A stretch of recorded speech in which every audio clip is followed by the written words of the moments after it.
আল্লাহকে মিরাজ দান করেন নাই, আদম রে মিরাজ দান করেন নাই, মুসা রে মিরাজ দান করেন নাই, ঈসা রুহুল্লাহকে মিরাজে নেন নাই। মিরাজের মাস চলতেছে একমাত্র ওয়ান পিস নবী মুহাম্মদ সাল্লাল্লাহু আলাইহি আল্লাহ পাক মিরাজ দান করেছে। আল্লাহ নবী যখন কাছাকাছি গেছে, আল্লাহ নবী যেন বলতে চাইছে, আল্লাহ আপনি তো আমাকে সম্মান দিলেন, সুমহান মর্যাদা দিলেন, কিন্তু আমার উম্মতের কি হবে? আল্লাহ কা তোমার উম্মতের 5 ওয়াক্ত নামাজ দিলাম, যাও জান্নাতের মধ্যে গিয়াও নবীর ফেকের দরকার, ঠিক না? আল্লাহর কাছে গিয়া উম্মতের ফেকের কার? নবী মুহাম্মদুর রাসূলুল্লাহ। এই কারণে বলা হয় আসসালাতু মিরাজুল মুমিন। অন্য কোন নবী মিরাজে যেতে পারে নাই, আমাদের তো উম্মতের কোনো খাওয়াই নাই, কিন্তু আল্লাহ রাসূল কয় উম্মত যদি 5 ওয়াক্ত নামাজ ঠিকমতো পড়ে আল্লাহর সাথে তার মিরাজ হবে, আল্লাহর সাথে তার কথোপকথন হবে। এটা হলো গরিবের মিরাজ, হলো নামাজ। সুবহানাল্লাহ কয় না? গরিবের মিরাজ কি? নামাজ। আর ধনীর মিরাজও নামাজ, কিন্তু নবীর আসল মিরাজ হয়েছে একমাত্র আমাদের নবীর সাথে, জোরে বলেন ঠিক কিনা? তো সেই পয়গম্বর দয়ার নবী কয় কি বলে?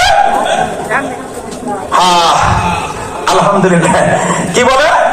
একটা শর্ত দিলাম, শিরক নিয়ে কবরে যেতে পারবা না, যদি পারো আসো, শিরক ছাড়া আমি সুপারিশ করব। এখন প্রশ্ন, হুজুর শিরক কাকে বলে?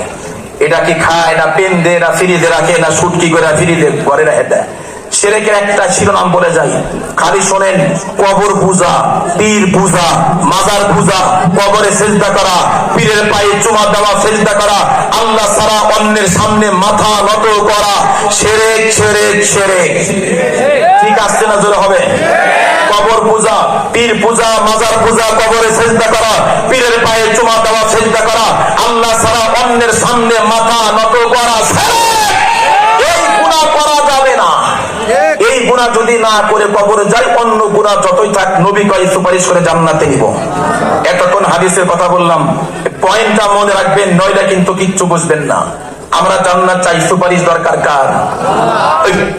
নবীর সুপারিশ দরকার। আর নবী সুপারিশ করবেন কাদেরকে? যাদের আমল নামায় শিরকের গুনাহ নাই। এবার তেলাওয়াত কি আল্লাহ কি কয় এরাম শুনেন।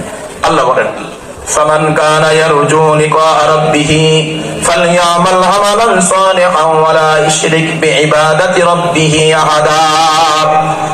আল্লাহ ডেকে বলে, বান্দা জান্নাত পেতে চাও, জান্নাতের মধ্যে আমি আল্লাহর দর্শন লাভের আশাবাদী হও। আপনারা বলেন তো দেখি, কোন লোকটা জান্নাত চায় না? যেই লোকটা 5 ওয়াক্ত নামাজ পড়ে ওই লোকটাকে জান্নাত চাই। যেই লোকটা শুধু জুমার নামাজে হাজিরা দেয় শুক্রবারে ওই লোকটাকে জান্নাত চাই। যেই লোকটা বছরে 2 ঈদে নামাজ পড়ে ওই লোকটাকে জান্নাত চাই। যেই লোকটা বলে এত নামাজের দরকার নাই, একটা সিজদা দিলেই হয়, ওই লোকটাকে জান্নাত চাই। যেই লোকটা ইয়াবা গান্দা খায়া মদ খায়, হাসানপুর, মান্নাননগর, খালকুলা, গভীরগঞ্জ